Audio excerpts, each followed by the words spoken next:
জ্বালায় পড়লাম বলো তো।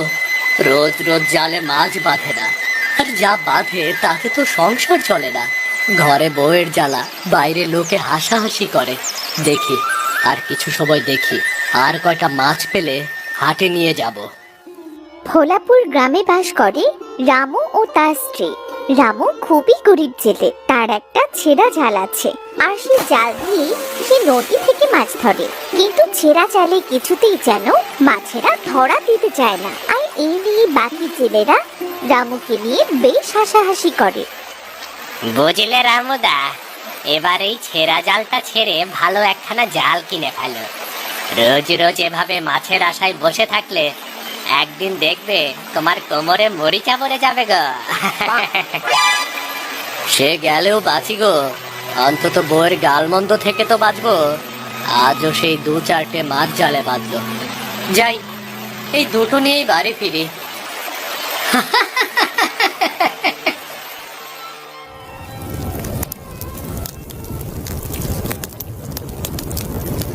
এ কি, তুমি আজও খালি হাতে ফিরলে? কি করবো বউ, সেই সকাল থেকে টাটকা রোদে পড়ে নদীর ধারে বসে থাকি জালটা নিয়ে, কিছুতেই মাছ বাঁধে না। এতে আমার কি দোষ বলো তুমি? তা কি ঘন্টর ছেলে তুমি শুনি? সে রোজ রোজ মাছেরাও তোমাকে ফাঁকি দেয়? বলি একখানা ভালো জাল কিনে তো নদীতে মাছ ধরতে যেতে পারো নাকি? ওমা, জাল কিনবো, তার টাকা পাবো কোথায়? ভালো একটা জাল কিনতে হলে তো ভালো টাকারও দরকার, তাই না? কাজ করতে পারো না? কাজ করে কিনবে, দরকার হলে নিজের রক্ত বিক্রি করবে। সত্য সব আজগুবি কথা।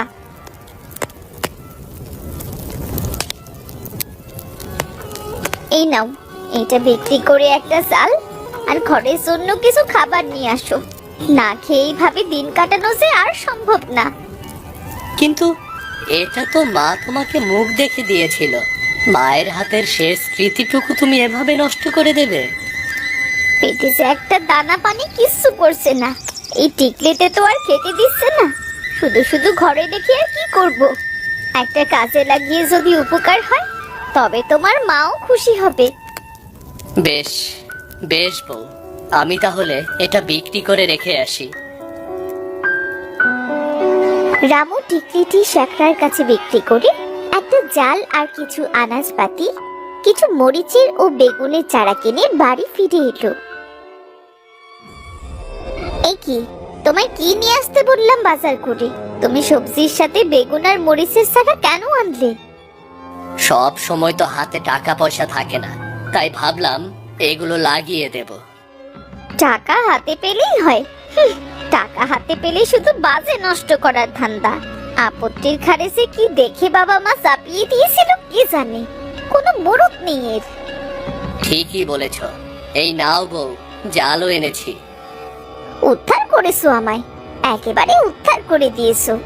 সেই তো ঘরের জিনিস বিক্রি করে জালটা কিনে নিয়ে এলে, নিজের তো আর মোড়ক নেই। কি মুখরা বউ রে বাবা, বাবা রে বাবা, বাড়িতে টেকাই মুশকিল। যা তাও ভালো করে শুনতে পারিনি। পরের দিন সকাল সকাল রামু নদীতে যাবার জন্য ঘর থেকে জালটি নিয়ে বের হয়, আর তখনই পেছন থেকে এসে তার বউ ডাকে। হ্যাঁ, বের হলাম। ঝাড়ু কাঁধে কেন বউ? এভাবে কি দেখছো আমার দিকে? তোমাকে ছাড়তে আসিনি, মুখে ছাড়তে এসেছি। শোনো, নিজের শখের টিকলিটি বিক্রি করে তোমার জাল কিনে দিলাম। আজ যদি মাছ না নিয়ে বাড়ি ফেরো তবেই ঝাড়ু দিয়ে ছাড়বো। মাছ না নিয়ে বাড়ি ফিরবে না, এই বলে দিলাম। আচ্ছা বউ, তাহলে আমি গেলাম গো। কাল মহাজনকে বলে তো নৌকাটা ভাড়া নিলাম। প্রতিদিন নৌকা ভাড়া 50 টাকা।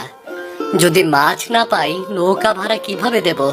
যা হয় পরে ভাবা যাবে, আগে গিয়ে দেখি। রামু নদীতে পৌঁছে জাল নিয়ে নৌকা বাইতে লাগলো। আজ অনেক অনেক দূরে যাব, যেখানে কোনো মানুষ যায় না, তবেই মাছ পাবো। আজ যদি মাছ নিয়ে বাড়িতে ফিরতে না পারি তবে বউ আমাকে আস্ত রাখবে না। দেখবো আজ জালে মাছ না বেঁধে কোথায় যায়? আজ মাছ নিয়েই বাড়ি ফিরব। জালটি বরং এখানেই ফেলি।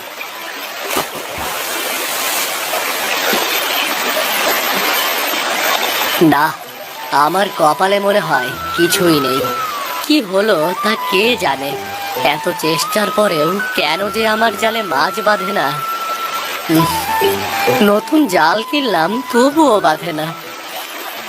তবুও কপাল খুলবে যদি আরেকটু চেষ্টা করো। চেষ্টার তোর কমতি রাখিনি। কত রকম ভাবেই তো চেষ্টা করলাম, কিন্তু সেই ফুটো কপাল আমার।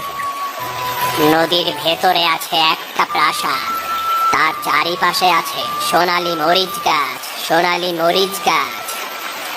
সোনালী মরিচ গাছ? হ্যাঁ, সোনালী মরিচ গাছ। যে একবার সেই সোনালী মরিচ খাবে, তবে সে মনে মনে যাই বলবে তাই পাবে। সত্যি সত্যি বলছো তুমি?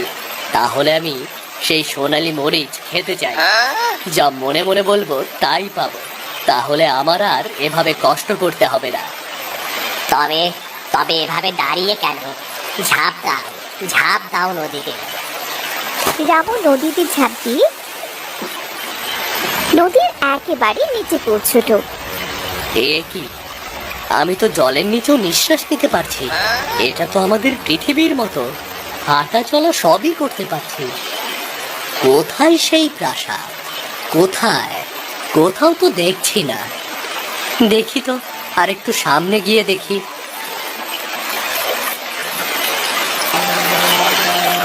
এই তো, এই তো সেই প্রাসাদটি। মাছটির কথাই তো ঠিক।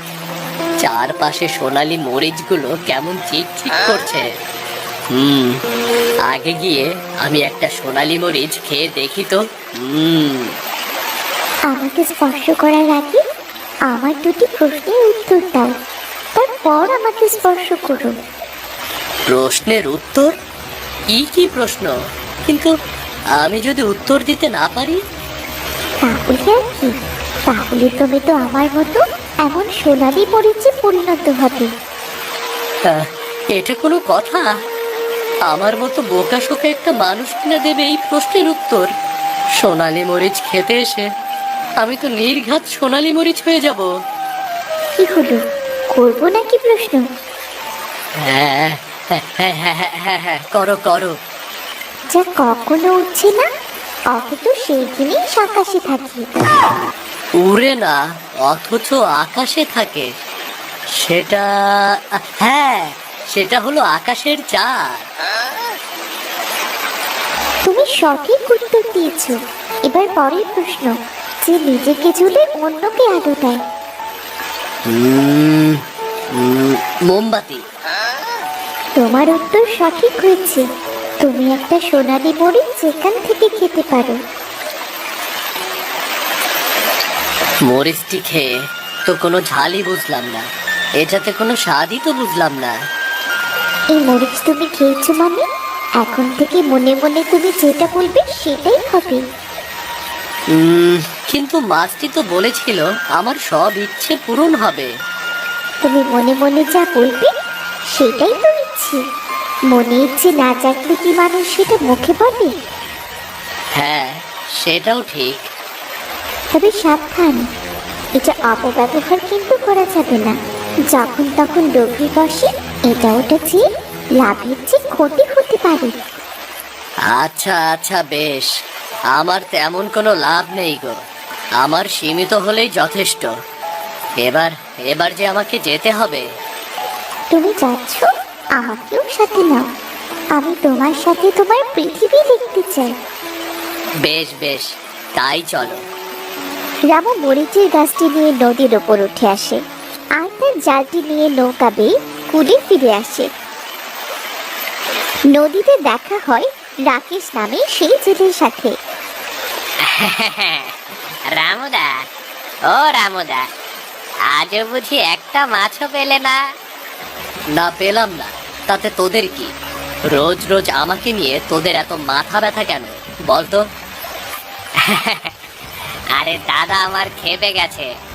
তোমার কপালে ওই মরিচের চারাই আছে, বুঝলে? মাছ তোমার কপালে নেই গো, মাছ তোমার কপালে নেই। আমার কপালে সোনা থাকবে, তোদের কপালে মাছের মও যেন না থাকে। তোমার দোয়াতে যদি নদী শুকতো তবে সব মাছ তো তুমিই পেতে। যাও ফুটো এখান থেকে, যাও তো। আসছে। আরে আমাদের মাছগুলো সব কোথায় গেল? দিনুদা, ও দিনুদা। আমি তো তাই দেখছি গো দাদা, সব মাছ তো সাথে সাথে উধাও হয়ে গেল। ওই ব্যাটার কথাই তো দেখছি বিষ আছে। হায় হায় গো, ওর কথাই তো নদীও শুকাতে পারে দেখছি। কি হবে তখন? রামু মরিচের চারাটি নিয়ে বাড়ি ফিরে এলো। রমা রান্না করছিল, সে রামুকে দেখে এগিয়ে এলো। এ কি, মাছ কই? আজও মাছ পাওনি? আসলে বউ, সারাদিন বসে কোনো মাছ পাচ্ছিলাম না। কথা দিচ্ছি কাল থেকে বেশি বেশি করে মাছ আনবো, বুঝলে? হতভাগা অপয়া হতচ্ছাড়া, আজ বুঝলাম এতদিন শুধু বসে থেকে থেকে মাছ না ধরে বাড়ি ফেরা হতো। আরে না রে বউ, শুধু শুধু কেউ কি আর বসে থাকে নাকি? বাড়ি থেকে এক্ষুনি দূর হ, আজ থেকে তোর খাওয়া দাওয়া সব বন্ধ। অকর্মার ঠিকই, কোনো কাজে মুরদ নেই। এই যে বলে দিলাম বউ, আমার মুরদ নিয়ে কোনো কথা বলবে না, তাহলে কিন্তু খুব খারাপ হবে। মুখ খুলিস না আমার, বলে দিলাম। খারাপ হবে? কি খারাপ হবে শুনি? মরিচ গাছ দিয়ে বাড়ি সাজাচ্ছে, আবারও দেখো কোথা থেকে একটা মরিচ গাছ তুলে এনেছে। দূর হ, বাড়ি থেকে দূর হ, সত্য সব আবর্জনা। তোর মুখটা কি বন্ধ হতে পারে না? সারাদিন কানের কাছে মাছির মতো ঘ্যান ঘ্যান ঘ্যান ঘ্যান করিস। আমার মুখ, উ গেছে গেছে গো, মুখ বন্ধ হয়ে গেছে। এবার আমার কানেরও শান্তি, আমার মাথারও শান্তি, আমার মনেরও শান্তি। লাভ নেই বউ, লাভ নেই। আজ থেকে তোমার মুখটি এমন বন্ধই থাকবে। মরে গেলাম গো, এ কি দজ্জাল বউ গো তোমার ছেলে। আমার কোমরটা ভেঙে গেল গো। ইস, তোমার এমন দজ্জাল বউ জানলে তোমার সাথে কখনো আসতুম না। দুঃখিত, আমি খুবই দুঃখিত। এখন থেকে আমাদের সাথে আর কেউ বকবক করতে পারবে না। ওর মুখটা দেখো, একেবারে এঁটে গেছে। যাও, আমাকে তোমার বাগানে লাগিয়ে দাও, আর আমাকে জল দাও। ইস, খুব জল তৃষ্ণা পেয়েছে। হ্যাঁ, চলো চলো।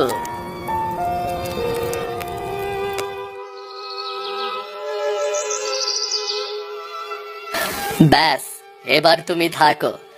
আজ আমি একটু শান্তিভাবে বিশ্রাম নেই। কানের কাছে কোনো বক বক নেই।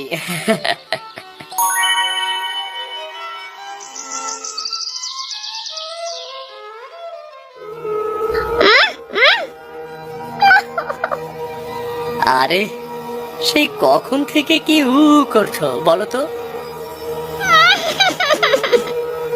কি, মুখ খুলে দেব? দেওয়া যাবে না, দেওয়া যাবে না। দিতে পারি একটা শর্তে, আর কখনো এমন ঝগড়াঝাটি করবে না। বলো বলো। ঠিক আছে, এবার মনে হচ্ছে তুমি ভালো হয়ে গেছো। কথা বলো বউ, কথা বলো। আটকানো মুখ খুলে যাও। বাবা গো বাবা, আর একটুর জন্য দমটা বেরিয়ে যায়নি। তুমি কি গো, তোমার কথা এমন বিষ হলো কিভাবে? কিভাবে তোমার ওই মরিচ গাছ কথা বলছে? আরে আস্তে আস্তে, একটু দম নিয়ে কথা বলো। তবে আর যাই হোক, এখন থেকে সাবধানে কথা বলতে হবে। আমার কথাই তো সর্বনাশ দেখছি। ওমা, তাই নাকি? তাহলে চলো না, সোনালী মরিচ গাছটির সাথে আরেকটু দেখা করে আসি। তারা দুজন মিলে সোনালি মরিচ গাছের কাছে গিয়ে দেখলো গাছে সোনার মরিচে পরিপূর্ণ হয়ে আছে। হোমা, এ তো সব সোনা। আরে না রে বউ, সব সোনা না, এই মরিচের রং সোনালি। না গো জেলে, এইসব সব সোনার মরিচ। তোমার পৃথিবীর জল খেতে পেয়ে আমার কাছে সোনালি মরিচগুলো সব সোনায় পরিণত হয়েছে। এ সোনা! আমার কাছে যত জল দেবে তত সোনার মরিচ পাবে। হোগো, মরিচগুলো তাড়াতাড়ি উঠাও আর শ্যাকটার কাছে গিয়ে বিক্রি করে এসো। না গগিন্নি না, আমাদের এখানে এই সোনা বিক্রি করা যাবে না। লোক জানাজানি হলে আমাদেরই ক্ষতি, বুঝলে? ঠিক আছে ঠিক আছে গো, আরো কিছু সোনার মরিচ তুলে সব একসাথে শহরে বিক্রি করে এসো। তারা সোনালী মরিচ গাছে রোজ জল দিত আর গাছ থেকে সোনার মরিচ ছিটত। পরপর কিছুদিন সোনালী মরিচের গাছ থেকে সোনার মরিচগুলো তুলতো। বউ, অনেকগুলো মরিচ হয়েছে, কিন্তু এবার এগুলো নিয়ে তাহলে শহরে যাওয়া যাক, চলো। এত সোনা, আমার যেন চোখ চুরিয়ে যাচ্ছে, বুঝলে তো? আমার তো একেবারে চোখ চুরিয়ে যাচ্ছে। তুমি আজ এগুলো শহরে নিয়ে যাও, কালকের ভেতর ফিরে এসো। আস্তে আস্তে রামু সোনার মরিচ বিক্রি করে বাড়ি গাড়ি করলো, যেটা তারা সারা জীবনেও করতে পারতো না। সে সব কিছু এখন তাদের হাতের নাগালেই ছিল। বুঝলে বউ, আমি ভেবেছি এই সোনার মরিচগুলো ছোটখাটো শেখরার কাছে বিক্রি না করে শহরে কোনো বড় পার্টির কাছে বিক্রি করব। সেটা ভালো মনে হয় সেটাই করো, তবে এবার কিন্তু আমার একখানা সোনার পালঙ্ক করে দিতে হবে। না না, শুধু শুধু সোনা আমি অপচয় করব না। এবার এই সোনাগুলো বিক্রি করে আমি গ্রামের মানুষকে সাহায্য করব। ওমা, গ্রামের মানুষের আবার কিসের অত অভাব পড়লো? কারো বাড়ির অভাব, কেউ কেউ টাকার অভাবে মেয়ে বিয়ে দিতে পারছে না, কারো খাদ্যের অভাব। সবাইকে সবাইকে আমি সাহায্য করব। এসেছে আমার দাতা, নিজের ঘরে ফুটো চাল, মানুষের ঘর সারাই করবার ইচ্ছে। কয়েকদিন পর রামু অনেকগুলো সোনার মরিচ একত্রিত করে শহরের উদ্দেশ্যে বেরিয়ে পড়ল। এদিকে রমা মনে মনে ফোন দিয়ে আসলো, আচ্ছা, আমি যদি সোনার মরিচ গাছে বেশি বেশি জল দিই তবে তো বেশি বেশি সোনার মরিচ হবে। একবার মরিচ তুলবো, আবার জল দিব, তারপর আবার মরিচ তুলবো, তারপর আবার জল দিব। এমন করে বেশি সোনার মরিচ নিয়ে আমি একটা সোনার পালঙ্ক গড়ব। ওকে বলা যাবে না, তাহলে তো কিছুতেই রাজি হবে না। এই তো সোনার মরিচ, এগুলো তুলে আমি তোমায় আবার জল দেব। যত জল দেব তত সোনার মরিচ পাবো। বেশ কয়েকবার জল দেবার পর সোনালী মরিচ গাছ ক্লান্ত হয়ে রমার কাছে অনুরোধ করে বলল, আমাকে আর জল দিও না, আমি যে খুব ক্লান্ত হয়ে পড়েছি। তুই ক্লান্ত হয়ে গেলে আমার বয়ে গেছে। আমার মরিচ চাই, সোনার মরিচ, বেশি বেশি সোনার মরিচ চাই। না না, এখানে আর থাকা যাবে না। এই মানে এদের অন্তরে লোভ জন্ম নিয়েছে। আমি যদি আর কিছুদিন এদের সাথে থাকি তবে এরা আমাকে মেরেই ফেলবে। এই লোভের শাস্তি তুই পাবি, তুই অবশ্যই পাবি। বউ, ও বউ, কি করছো এখানে? মরিচ গাছের সাথে গল্প করছো নাকি? মানে হ্যাঁ, তুমি বাড়িতে নেই, একা একা আর কি করব, তাই মরিচ গাছের সাথে গল্প করছিলাম। এই নাও বউ, টাকা দেখো কত টাকার সোনার মরিচ বিক্রি করেছি। সবই আমার এই মরিচ গাছের প্রতিদান। টাকাগুলো যত্ন করে রেখে দাও। আজ এত তাড়াতাড়ি ফিরলে যে? আর বলো না, শহরে যাবার সাথে সাথেই বড় পার্টি পেয়ে গেছি। তাদের সাথে সোনা বিক্রির কথা বলতেই তারা রাজি হয়ে গেল। এবার থেকে আমাদের বাড়িতে এসে সোনার মরিচ নিয়ে যাবে গো।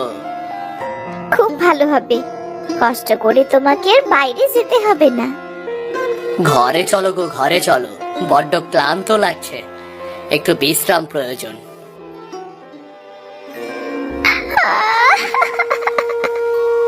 তোমার আবার কি হলো গো সোনালী মরিচ, কাঁদছো কেন? তোমাদের পৃথিবীর জল খেয়ে খেয়ে আমি বড্ড ক্লান্ত হয়ে পড়েছি। এবার আমার নদীর নোনা জল খেতে হবে, না হলে যে আমি আর শক্তি পাবো না। আমি শক্তি না পেলেছি তোমাদের সোনার মরিচ দিতে পারবো না। ও মা, এই কথা? আচ্ছা বেশ বেশ, তাহলে আমি তোমাকে এক্ষুনি নদীর জল এনে দিচ্ছি। না গো না, আমাকে নদীতে নিয়ে চলো। কিছু সময় নদীর জলে ডুবিয়ে রাখলে আমি আবারও আগের মতো শক্তি ফিরে পাবো। আচ্ছা বেশ, তাই চলো। তোমার বউ আমাকে তুলুক, কালকের পর থেকে তার সাথে আমার ভালো বন্ধুত্ব হয়েছে, আমাকে সেই নিয়ে যাক। আচ্ছা বেশ, তাই চলো। দুজনে মিলে মরিচ গাছটি তুলে নদীর জলে নিয়ে গেল।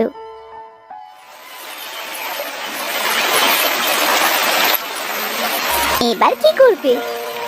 আমাকে কিছু সময় নদীর জলে ডুবিয়ে রাখো।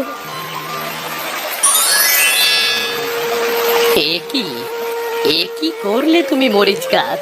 হায় হায়, আমার বউকে তুমি গাছের মরিচ বানিয়ে নিলে। এ কি করলে? যেমন কর্ম তেমনি ফল, ও লোভের শাস্তি পেয়েছে।